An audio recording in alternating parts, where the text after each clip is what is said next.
All right, I guess we'll get started here since we've got some people here.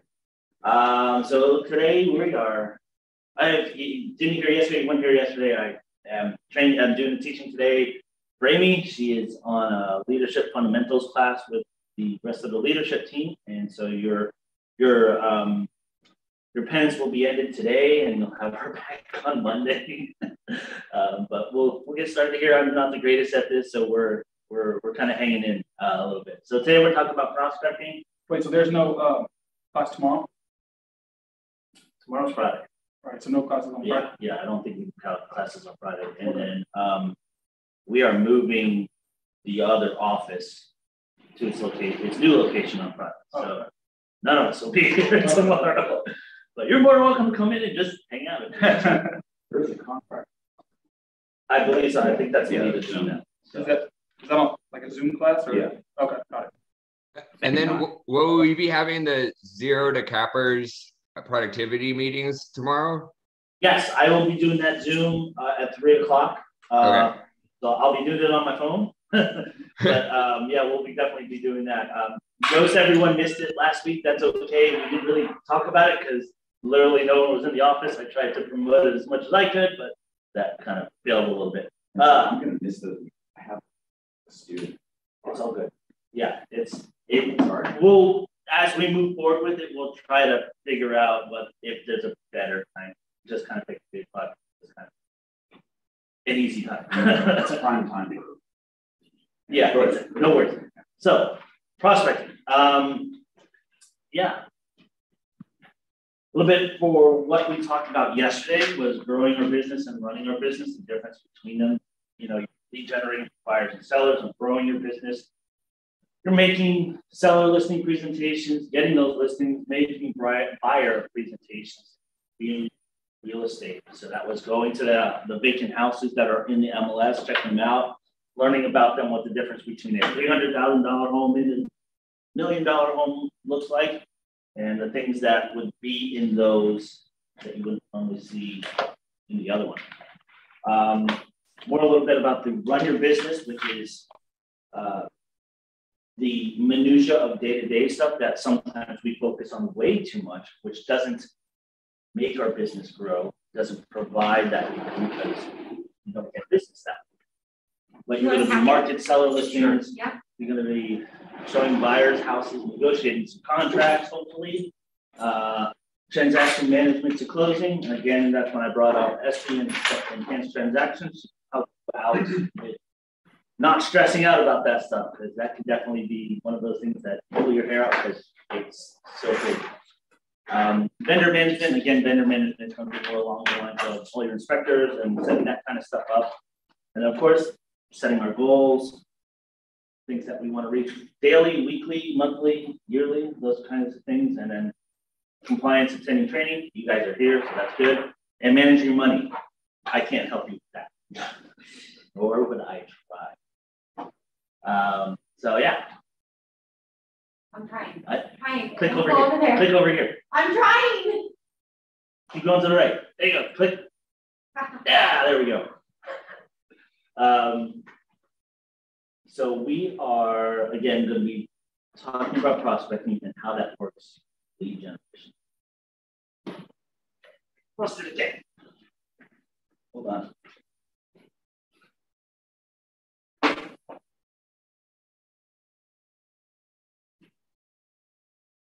There. So I don't know if you guys have seen this before. Have you seen this funnel? Yeah. Okay. The prospecting spot is up at the top of the funnel. These are all the things that you're going to do to get that business. So your prospecting and marketing kind of go together, but we're not talking about marketing. We're talking about prospecting. And so part of your prospecting is you're going to get those leads, turn them into contacts, then you're going to move down the funnel. That's where you're going to cultivate. So you start at the top with new people. When you have current contacts, they all live in the number 3 section there.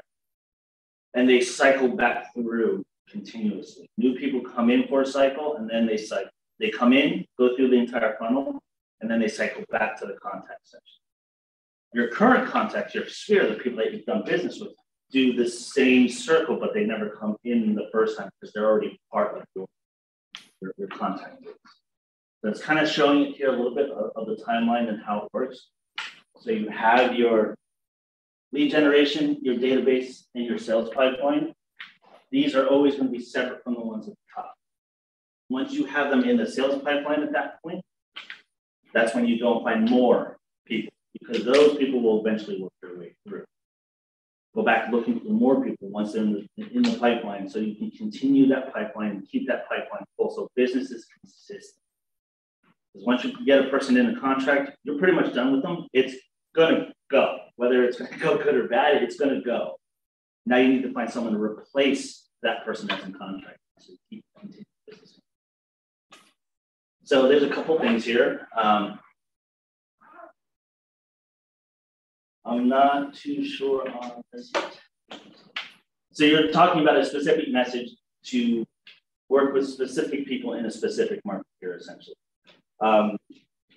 As you can see, we have one specific message. We're making an offer and matching that market, that message.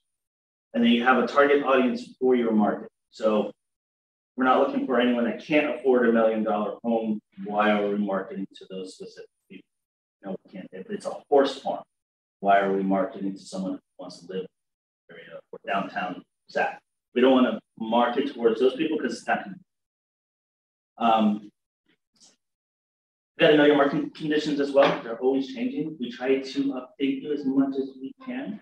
But if you've been on MLS, you can see the market trends yourself. Have Amy's talked about that before with the market trends and seeing actually what's going on with the trend in specific areas and learning your specifics about some niche areas that you may want to use. That's where you're going to find most of that information. The offer as part of your message is going to be what value are you giving them? What are you trying to give them? You have a direct offer with that where you're just flat out telling them this is what I can do for you. The indirect is you're kind of helping them make a decision essentially on which way to go. The method of the process of doing this, you have prospecting and marketing. Prospecting is when you are proactive. Marketing is more reactive, waiting for people to come to you. Marketing. Prospecting, you're going to them. And so, as you can see there, we talked about it yesterday, time blocking. So another thing, that's part of your lead generation. That's why I brought it up that way. Doing this stuff is part of your lead generation. That's why you need to time block it out so there's no interruption. So you do it the entire time. And you can see, prepare, take action. A little bit more about prospecting and marketing. So can anyone tell me why prospecting is at the bottom of the triangle? Any thoughts on that? There you go. It's the foundation of it. Your marketing is only going to go so much, go so far. As you can see at the top of the list there, it's money intensive. It's not cheap to print out 1,000 flyers. It's quite a bit of money. It is passive. The only active part is you actively taking it, putting it wherever it is it's going. But other than that, you're relying on that person to come to you, or those people to come to you. It is for long-term results though. So if you go like door knocking or paper in your neighborhood, you don't see the results the first time or the second time or the third time, but somewhere between 6, 8, 10 or a year is when you start to see those results come. So it's a long-term strategy on that part, but it is intensive. So you have to keep that in mind. The prospecting side, it is time intensive. That means is you're actively going out and doing stuff. So you have to make that time and go. And it's not 20 minutes, an hour, 2 hours, 3 hours, whatever you want to be. So you have to lock that time. You can see proactive and immediate results. You're talking to them face to face, you're going to get results. They're either going to be like, yes, one or the other. So who has questions about prospecting? What kind of prospecting do you think there is? Other than what you see on this list, what other kind of prospecting?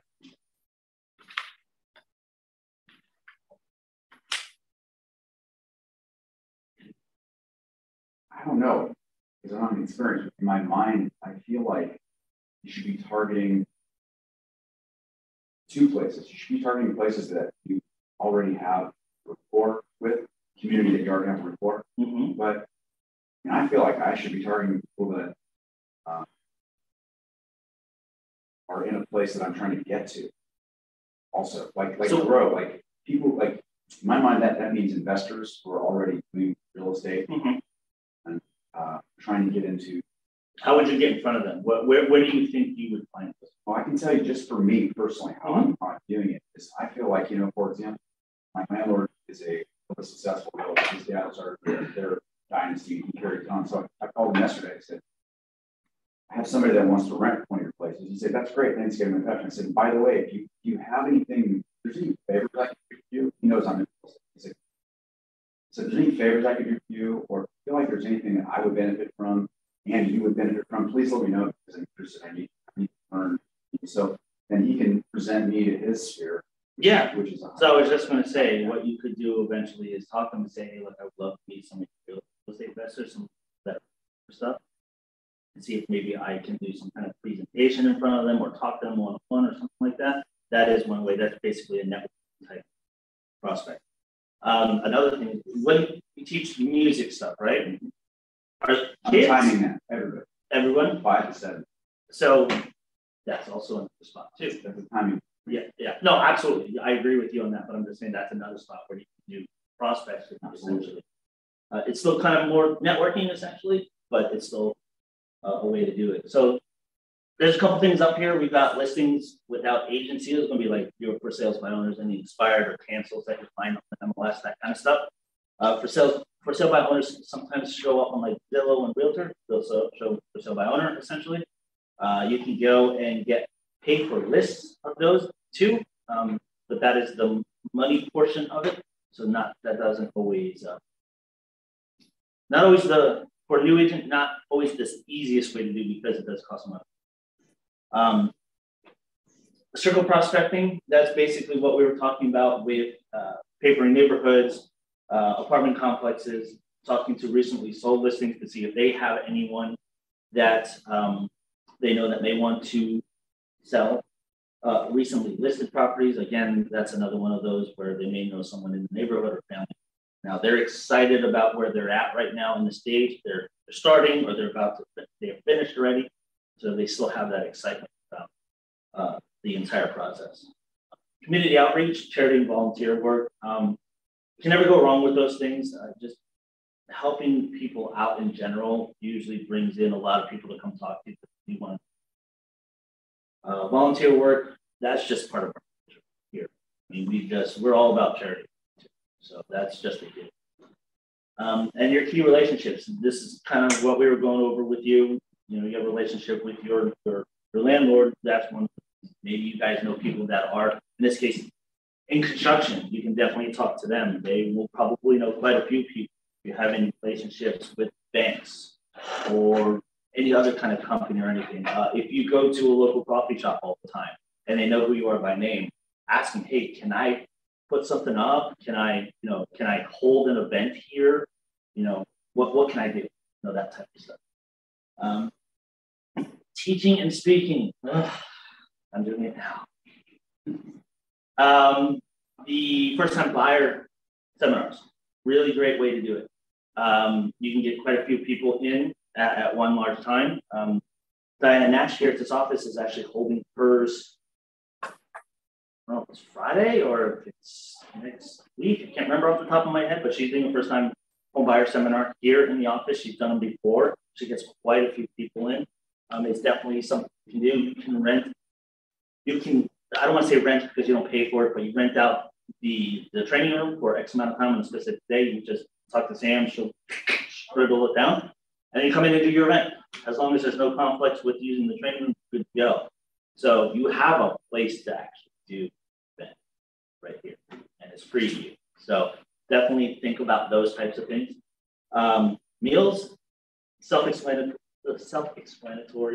Door-to-door canvassing, that's kind of like door knocking and leaving paper and stuff like that. Door-to-door canvassing, but you're actually trying to act as a person, so that you need to have your speaking skills. And scripts memorized for that. Your scripts are what's really going to help you in that situation. Networking events, which we were just talking about, and booths and kiosks kind of go along with some of the networking events. There's like run or something like that, or some kind of downtown event, booth or something, give stuff out, that kind of stuff. And then walk-ins, people just coming in, never know. Open house. Yeah, they are. That's interesting. Very good. You got a gold star. So we're going to deep dive into some of these now. Door knocking. Have any of you tried door knocking yet, or thinking about doing door knocking? Anyone online thinking about doing door knocking? I've gotten out a few times. Luca, how did it go for you? Well, I just, instead of targeting a specific neighborhood or market, I just went around my own neighborhood. Perfect. And so yeah, it was a lot easier to kind of get comfortable with it because it started with neighbors that already knew me, and then they were even, you know, they get what's going on, like, and they want to help, so they're like, oh, like, yeah, you should actually, if you haven't met them, this neighbor 2 blocks down at this address, tell them that we sent you. And so yeah, it was good to just start close to home and then just expand from there. So everyone take away what Luca just said. He did his own neighborhood. He's an expert in his own neighborhood. And he is, because he's lived there. No matter how long you live there, you lived in your neighborhood. You know what's going on in your neighborhood. You may know a few neighborhoods. That's just being you for it. No, he's exactly right. Your neighbors, they're gonna kind of know what's going on. You talk to them a little bit. They're gonna be like, hey, you know what? I know this guy, 2 blocks over. I know they're looking, or they have family because they're friends with them, possibly. That's definitely an advantage for you in your own neighborhood. And I never say, don't do it, always do your neighborhood. Even if it's just for practice, do your neighborhood. The more practice you get, the better off you will be long term. But your own neighborhood, you are the expert. So there's absolutely no reason for you not. And with the door knocking, you can either bring some paper with you or not. The idea is to try to get their information, not necessarily set the appointment right then and there and walk into their house, but sometimes that does happen on occasion. When you are door knocking too, be yourself, but make yourself distinct from everyone else. So this story has been kind of told. Amy's probably talked about it. One of the agents, she used to bring her kids in a little red wagon when she was door knocking. Everyone knew her because of kids. That's how she stood out. That's how you knew. You guys can think of something that works for you guys that is just you. You don't need to pretend to be someone else. Be yourself, but make yourself stick out that people remember whatever it is. Wear some red shirt or something, or whatever it is. There's all kinds of different. But if you make yourself memorable, people will spot you out in the crowd or see you walking. Probably try to run. Agent to agent referrals. That's always a good thing. Get friendly with your agents. Sometimes you may get too busy and say, hey, I've got too much. Who needs this? You just get a referral fee out of it, and they get the work. And they get a portion of it as well. So that definitely works out for everyone. It's a win-win situation. Here's your open houses. I think we've beaten that horse pretty good at this point. We've talked about open houses quite a bit. And social media. Social media is a really good tool, but it takes a lot of time. You have time into it. With Command, you can have those social posts already ready to go. You can schedule them out over a year if you want to. So if you have specific content already, you can set it up to post on its own through Command, and then you will never get sucked into the Facebook feed. Go look, and you're sitting there going, oh, then you're scrolling through it, and you realize an hour later, you've got nothing done. Yeah, you definitely want to stay away from that. But in Command, you can schedule those to go out pretty much daily whenever you want it to go, and that'll keep your social posts moving forward, keep you out of the feed black hole. But it does take time. with social media, don't just post real estate all the time. We'll just kind of zone out and just back out. Add some personal. Again, we're going to go back to that 80-20 thing again. It seems to pop up everywhere. Post 20% real estate. I think it's 20% real estate and 80% about you, because people want to work with you. That's the idea. You want them to feel like they have a relationship with you. So if they know more about you, they may be more apt to message and that kind of stuff on social. But it's definitely time intensive. So plan that ahead of time with social media. We do have a couple people here that do it quite often. CC here at this office, she's now, I shouldn't say it yet. CC here in the office does a lot on Instagram. We also have Carnegie's sister, who does a lot of social media stuff as well. She is basically a third-party contractor, help you with your social media presence and build that. I don't know what these are off my head, but she is available for that kind of stuff. There's a couple other agents in the office too. Jenny Sapien, she's on the other side. She does a massive amount of social media stuff, and she's really, really good at it. So if you have some questions about it, definitely go over, try to ask her about it. She's more than happy to stuff. She can help us most? No, she can help you give ideas and what to do. She's definitely not going to help you post stuff. That's not what she does. She's one of our mega agents here. She's not going to do the work for you. Oh, she's mega agent. Yeah. Jenny Sapien? Yeah. So she is really good at what she does when it comes to social media. She's constantly posting about stuff. So if you have any questions or just want to rack her brain about social media, she's definitely available for that. So here's door knocking. So basically, why don't you guys talk to me about door knocking? From what you see up here, what do you think this model says? Kind of tell me what you see here, how you would do it. Knock at the door, tell them what you're doing, introduce yourself, and advance for the referral, whatever your agenda is. So how would you approach the door? How would you approach? When you're walking up, what are you going to do? First thing I do is look at the home, try to grab something like personal, like to compliment them about it. So if I walk up to your door, say your door's right here, and I'm standing in front of people like this, are you going to open your door? I walk up to the door like this. So you want to be back. Yeah. You want to get up to the door, you want to knock or ring the doorbell and step back. If you're that close up on the door, I know this from working with AT&T, that if I was up on the door, they knew they were expecting me. They still didn't. Because I was all up in the peak, real close. And they're like, no, yeah. Don't stand off to the side where they can't see you. That's another no-no. They're not going to open the door. Absolutely. Be submissive in your stance. Don't be like super aggressive. When you're talking to them, make sure you are standing back. There's a comfortability zone when you're at someone's house. My old dog, if anyone got too close to the door when I opened the door, he was a loving dog, never did. But if you were too close, he was barking and trying to get at you. You were inside his comfort zone. A stranger was too close. So it's essentially the same thing. Just be thoughtful about where you're standing, thoughtful about your presence with them. Don't be super aggressive. I mean, some people speak really loud in general. Try to tone it down a little bit. Your actions at the door, kind of with the approach is the same type of thing, but when you want to just make yourself seem to someone else. When you're talking to them, be wary of who you're talking to. So some cultures, asking to shake your hand right away is not so good. Certain hand things are bad as well. So just be mindful of that. I have a problem with it because Italian, I talk with my hands, as you guys have seen, my things are all over the place. So just be mindful of that stuff.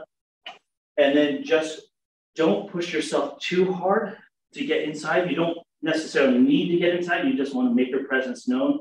See if they are willing to talk to you. Definitely try to set a date to meet them if they're willing to talk to you. Get that date set right then and there. so that you can get that taken. Then try to, again, get their information so you can find them either by calling, email, or sending a letter. You know where they live, so you have their address. So that's what that part is. But if you can get an appointment, if you can get them to talk to you right then and there and see, yeah, absolutely go inside. But if don't push it, try to set that appointment. That's one thing you do want to try to set. But be mindful of what you're talking about. Listen to them, and if they're not willing to budge on their stance, don't push it because you'll come back and get them up later. So eventually you wear them down. Agent to agent referrals, really self-explanatory. You're just cultivating that relationship. Whatever it is, however you talk to them, however you want to message them, you're just cultivating that relationship and just making sure it stays good.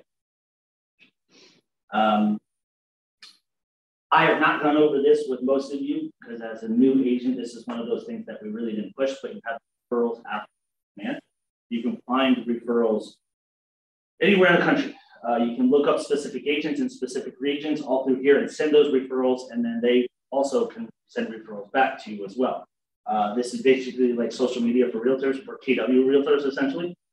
You add people to your friends list, and they add you to their friends list, and so on and so forth. It's just a way to get business that we're sending out business, we're sending business in. It's all done. Yeah. Open houses. Do I need to go over this? Is everyone good with open houses at this point? Because I know we've gone over open houses quite a bit. What about online? Anyone online have any questions about open houses?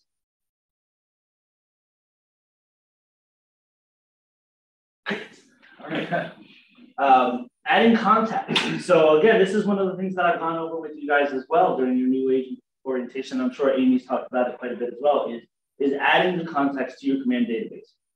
If you're talking to people face-to-face, we now have the Command mobile app where you can enter them in right then and there. You don't have to scribble down the information, lose it, and try to figure out later on where on front of your computer. Do it right on your phone in front of you now. You're going to add those contacts. If you're going to start using tags, make sure you put that tag of door knocking or however you met them, so you know exactly how you. You're going to add them to your cultivate phase. If you're using the opportunities sales pipeline, you're going to create that opportunity and move them to the cultivate. We can talk about that more later on, but you're always going to add them to a smart plan, no matter what. You're going to add them to a smart plan. Monthly neighborhood nurture is going to be your key for this one. You know their address. You know what neighborhood they live in. It's easy. You just need to get their email. What if they don't live in a neighborhood? What do you mean? Like my dad. He's not in California, he's in Tennessee, but his address doesn't show up in a neighborhood. Okay, so these are one of those specific one-off things. So the neighborhoods are actually constructed from Nextdoor app. I don't know how many people have heard of it, but Nextdoor, they have an app. And the people that live in those neighborhoods are able to create them. So if there's no neighborhood for him, he can go into Nextdoor and have him be the person who sets up that specific neighborhood. He determines the neighborhood essentially. And so he can have one created. Then it'll take a little bit for it to flow through the system, but eventually it'll show up. And so that's how that works. So sometimes if it's way out in the sticks too, there's no real neighborhood to really make. So sometimes it's a little difficult. Sometimes the neighborhoods haven't been added yet because it's a new home build and physical addresses aren't really there as of yet. So you do have your little one-off instances with that. But in that case, if he really wants to create a neighborhood, have it go on the Nextdoor app and see. And that will populate that, and that means everyone else will be able to use that. We'll just need land. But the neighborhoods are already created for us to use in that one-off case. It needs to be created. We actually can't do it. No one at KW actually.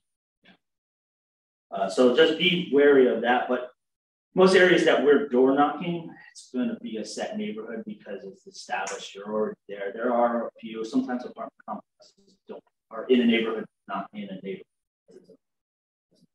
So that does happen. They should be adding them to the biweekly neighborhood nurture. That's just set right there. You should be doing that. If you're doing the zero capper stuff, on the database, the 555 database touch. That's where you're going to want to try to get their phone number. You're going to want to try to get their email address. You already know where they live. If you're door knocking, you're going to go back again next month, maybe. So if you don't get it the first time, back again. Just notate in notes the contact. Need to get phone number, need to get email address, or create a tag that says need phone number, need email.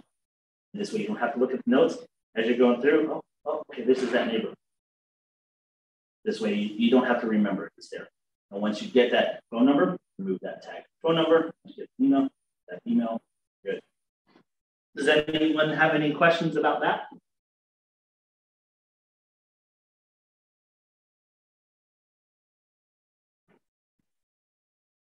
So, different ideas to stand out at open houses. Other than these, does anyone have anything else that you think would help you stand out at an open house, make it memorable for someone?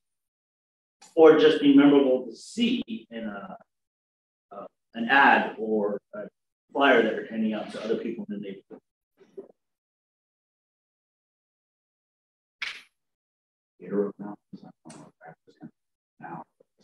That is a good thing. Some people have catered, absolutely. You would probably do that for more of your higher end homes, just because that type of thing does cost money. Yeah, absolutely. But that is definitely a good thing. What kind of speaker? Who would you bring in as a speaker? Lender. Bing! Lender. You're talking to buyers. Are they pre-qualified? Do you know? You have no idea. What if you had a lender there talking to them? How dope would you look to that person? Right? Offer a gift. A lot of people do raffles, door raffles. I need your name, phone number, email to get this $50, $100 Amazon gift card over to you because it's an e-card. They're definitely going to give you their correct info for that one. Definitely gifts work out really well. It's funny is that liquor is always a bottle of wine, nice wine, champagne, something like that. People always are begging for that. That's always good. So with the open houses I have coming up, I was considering water and snacks. Yeah, that's fine. But if I'm going to put the mask sign up, I want people to be wearing masks when they're in the house. Okay. You have that trade-off. I have that trade-off. Are they going to be eating and drinking, yeah. or are they going to be? So that's, yeah, if you want, if you're going for a COVID compliant where so in this case, if you already know the selling agent told you, hey, look, everyone has to wear a mask. This is where they are in their world. Then I would say, don't bring any water, have them mask up. And just like, look, this is the sellers want, this is what they want. We're going to abide by this, that type. Yes, I was just going to say, how to give them the water on the way out then, okay. and then that way, absolutely. You could. I've seen people do this too with open houses. They set up outside, and then they'll let the people go in and say, "Hey, when you come back out, grab some water, grab some food, good to go. Just please continue to wear your mask inside, and just let one at a time into the house." That way, that's what we did during when everything was going crazy. We were finally able to do open houses. It was only one group of people in at a time, and it was only two people, and it had the mask. Some sellers made them wear gloves and booties as well. It all determines on the situation of what they want. You are catering to them. So I should ask the listing agent. Yeah, I would just to make sure. But also, it's you too. Right. So whatever you're comfortable with as well. If you want people to mask up, make them mask up. Don't knock yourself in. I have a question about actually showing open houses. I remember you talked about etiquette yesterday. Well, would you suggest like walking with your clients through each room, or would you just let them you're go? Showing it? Yeah, you're showing yes, it. Absolutely. I would be with them the entire way. Okay. I know some people are just like, hey, back off. You can do that. I personally would walk with them. Yeah. The reason why is I want to hear them talk about the house and see where they feel. Because again, I'm not going to live in the house. Yeah. It's not what I like. It's not what I want. It's what they want. Right. So you need to ask them questions about it. This is why having the pre-call, the questions, the buyers' questions, and asking them those specific questions Why do you need this? What is the reason? So when they walk in the house and they get excited about the house, but it doesn't meet what they want, you can pose to them and say, hey, look, this doesn't meet what you told me before. Have you changed? Or is this still very important? Right, okay. So that's part of it. And that's why I do it. You don't have to. You can let them kind of roam around if you want to. But I want to know what's going on. Get the house in showing shape. So you're not going to clean it up. Hopefully the selling agent has talked to them about cleaning the house up ahead of time, making sure it's in good condition. Generally, that's what happens. If you see something, some garbage laying around or whatever, yeah, go ahead.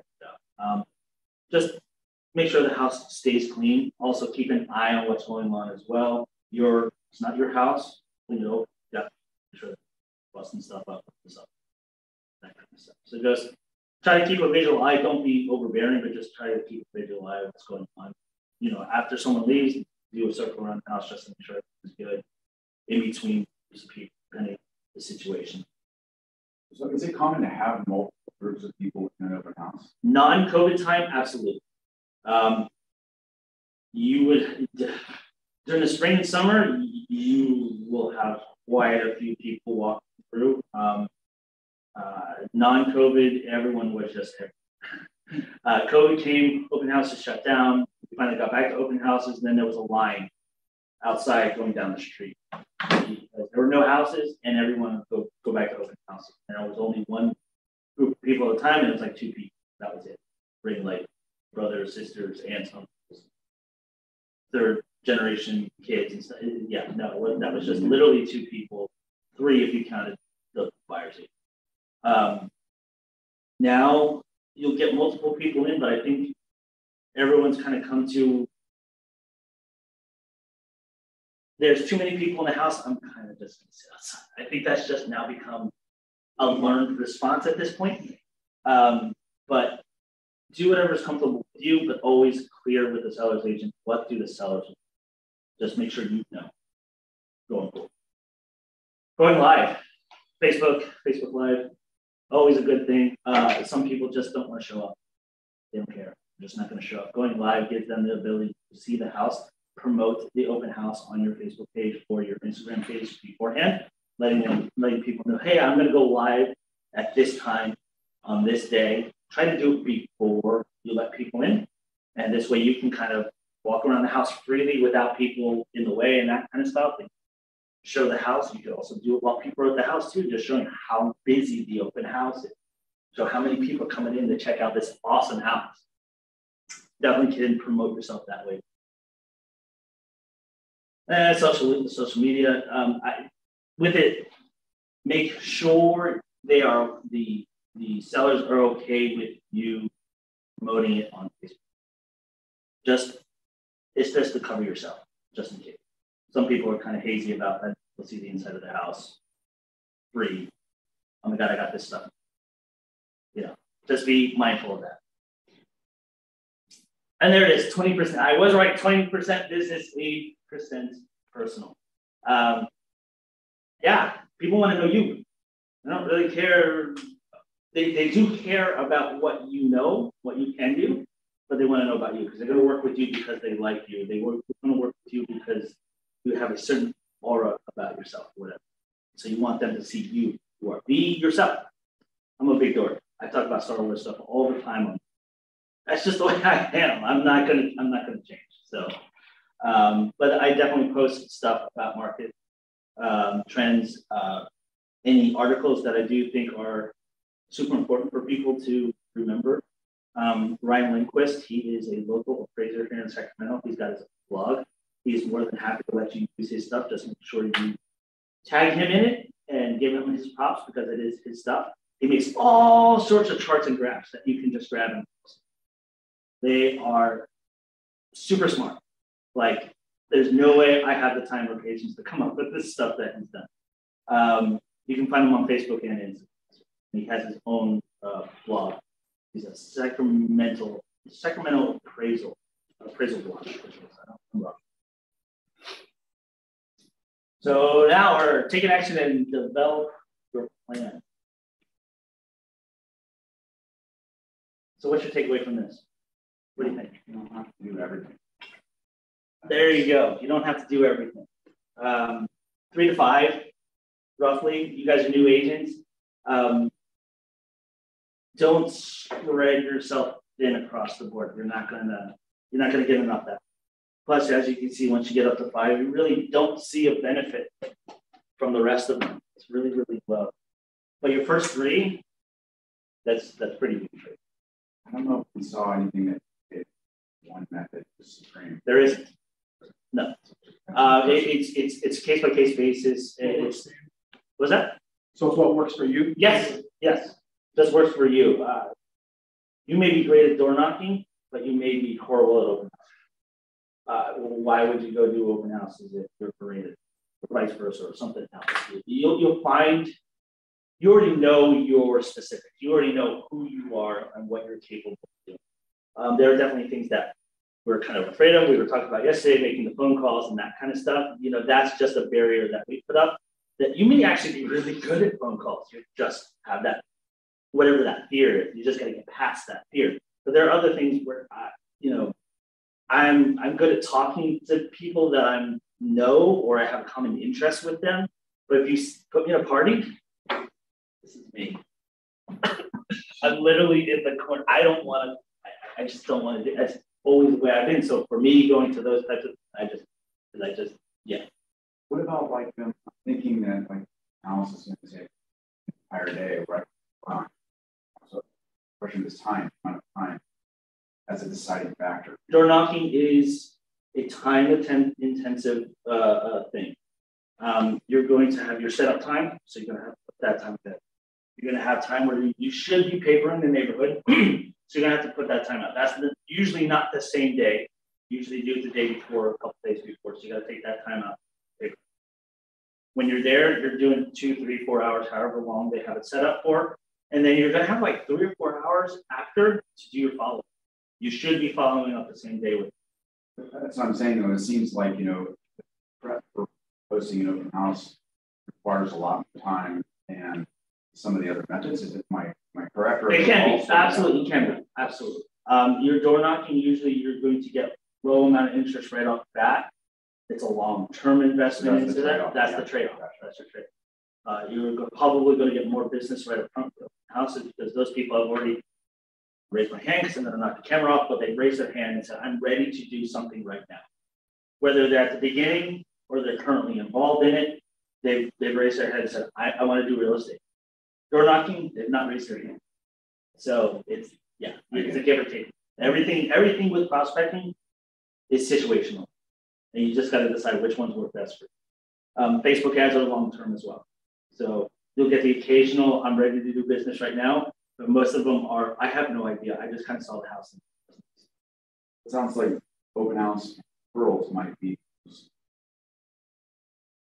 Right now business. Yeah, right. Right now business, yes, absolutely. But you should be doing a mix of both. Right now business and long-term. To keep the funnel going. Absolutely, perfect. Referrals meaning just people that know about us. Referrals either with agents or your friends and family. Referrals that way. Because you didn't go and get them. They came to you because your friends or family brought them to you, essentially. You're just doing the follow-up with them to make sure they're ready to go. They're pre-qualified. Make sure they've got everything ready to get into contract or to go look at houses. And then you're good to go. You're talking 30 to 90 days roughly. It is usually a right now type of situation. 30 to 90 days. Any questions on Zoom about that?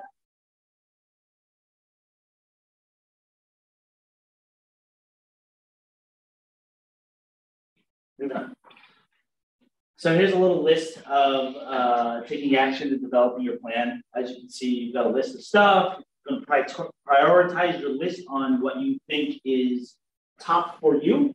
And then you're going to focus on those 3 to 5. So why doesn't someone on the list give me a couple that they think they would do on there? Open houses and social. Open houses, social media. What else? Calls to Sphere. Calls to Sphere open houses. Does anyone have any questions about what's up there that you're seeing something that's totally foreign to you and you have no idea what that is? What kind of website registration? So that's going to be like your agent website. They're going to find you and sign up on your website. People that are saying, yeah, I want information on it. Yes, absolutely. Yep. What are FSBOs? For sale by owners. So I am selling my own house. I'm not using an agent. It's not on the, sometimes they're on the MLS, most times they're not because you have to pay for it to get on there then. But most times you'll see them on Zillow, Realtor.com, Trulia. Trying to sell their own house. They're trying to sell their own house. You'll see you'll usually see a sign in front of the house that says for sale by owner or something like that. Those people are adamant about not using an agent. They feel that they can do better. Most times they sell for less or they never sell it. So it's something that's not up there. Sure, is there something not up there? Expires? Yeah, expires would be, I would say that would be under, the same thing as it's called FSBO, that's what we say anyway. For sales by owners, expires, canceled.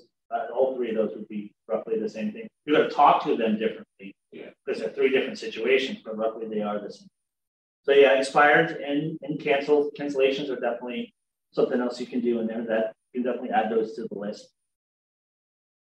Anyone online see something that they're not sure about and they want a little bit more information on?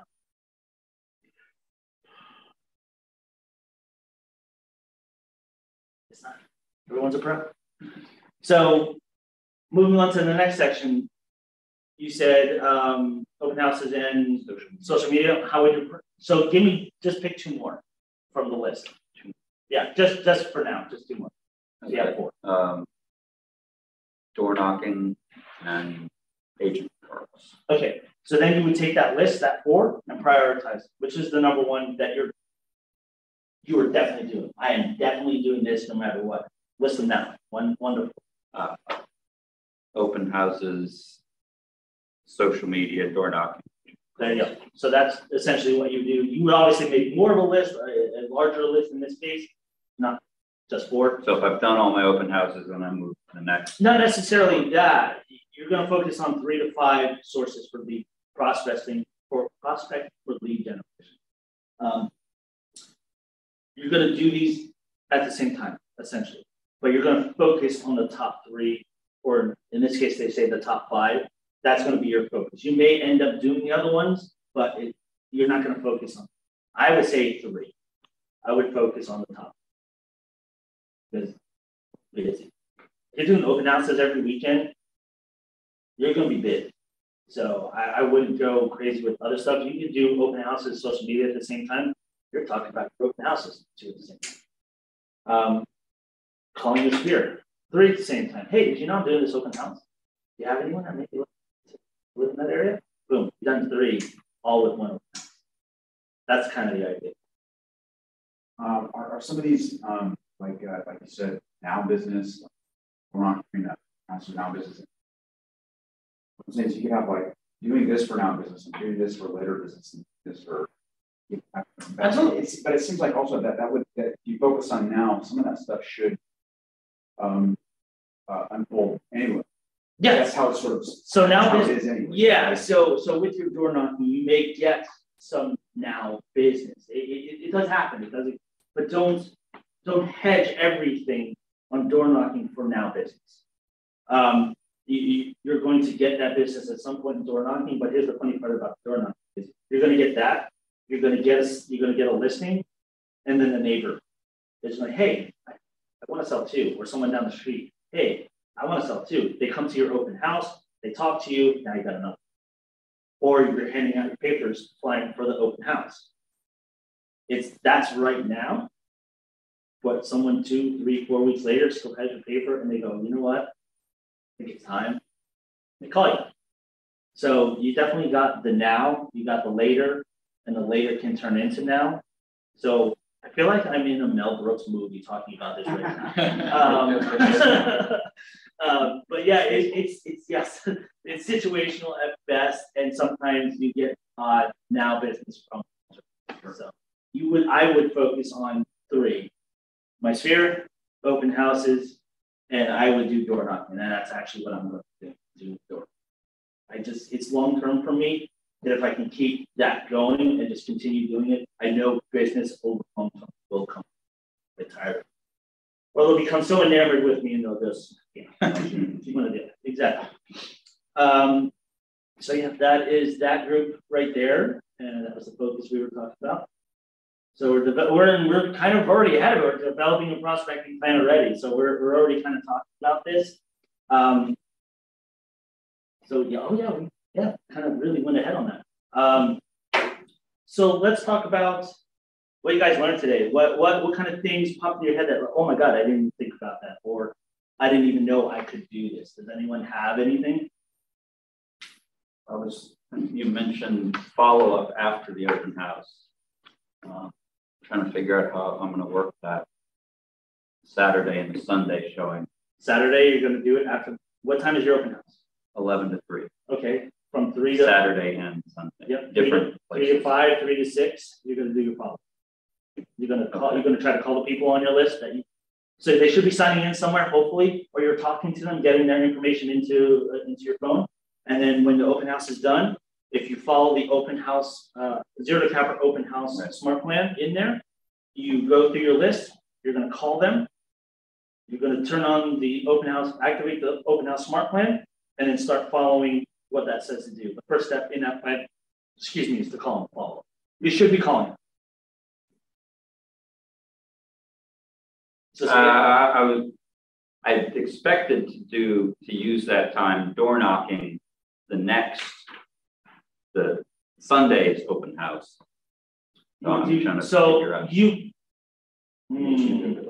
Yeah, I have a location in Roseville and one in Thomas. So what I would do is in the morning, I would go door knocking before they open.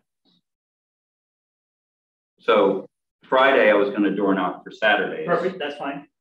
Saturday after, I would do the follow-up. Mm-hmm. You may have 10 people. You're going to follow up with 10 people. You still may be able to door knock after that at the next neighborhood. Yeah. Depending on how quickly you get in touch with them and how easily they are to answer them. We just say 2 to 3 hours for follow-up because you may get into a conversation with someone and that may extend your time.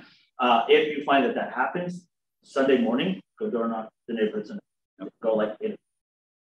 You want to be in the neighborhood anyway, do like 100 homes around that house, bring some papers with you, just say, hey, I'm doing an open house. I have cookies, come join the dark side. Whatever, you're just getting information out. That's essentially what, if someone stops you for a conversation, absolutely talk to them, absolutely. But just be mindful of your time as you run into your open house and people stacked up. That age is not gonna let you do open houses for me. So just be mindful of that. But yeah, you could do it. And if you find that no one answers the phone, you're gonna send out your emails anyway, I tell it over to you door knock. Anyone else? Anyone online have anything that they were like, ooh, that's a great idea. Thanks, Vince, you're awesome.